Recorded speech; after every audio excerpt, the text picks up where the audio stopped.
ઓમ શાંતિ મિત્રો, આજે આપણે સંતરાનો પાવડર બનાવવાનો છે. તો પહેલાં આપણે પરમાત્માને 2 મિનિટ યાદ કરી લેશું. પછી આપણે આ પાવડર બનાવવાનો છે. એટલે આ સંતરા આપણે આ રીતના બધાય ફોલી લેવાના છે. મેં 2 કિલો સંતરા લીધા છે. તમને છરીએથી છાલ ઉતારતા ફાવે તો તમે છરીએથી ઉતારી શકો છો. ને ત્યાર પછી હું જો આવી રીતે હાથ વડે ઉતારું છું, તો તમે પણ આ રીતે હાથથી છાલ ઉતારજો.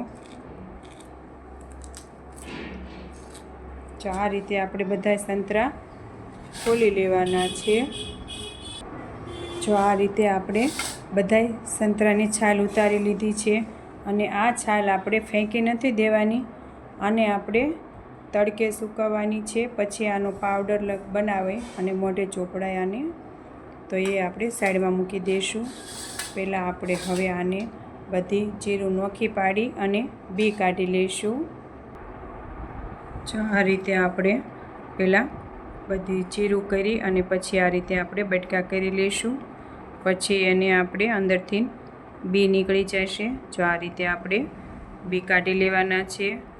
બી કાઢી અને પછી એને સૂકવવાની છે. તો આ રીતે બધા બી આપણે એમાંથી કાઢી લઈશું.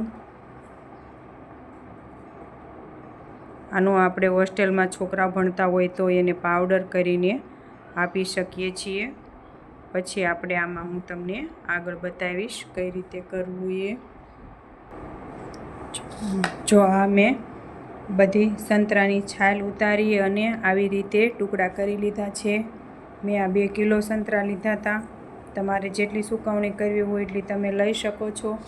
આને 4-5 દિવસ તડકામાં રાખીશું અને પછી સુકાઈ જાય પછી એનો હું પાવડર બનાવતા તમને શીખવાડીશ આગળ. અત્યારે હું તમને સૂકવવાની રીત બતાવું છું. આપણે 4-5 દિવસ સૂકવી દઈશું.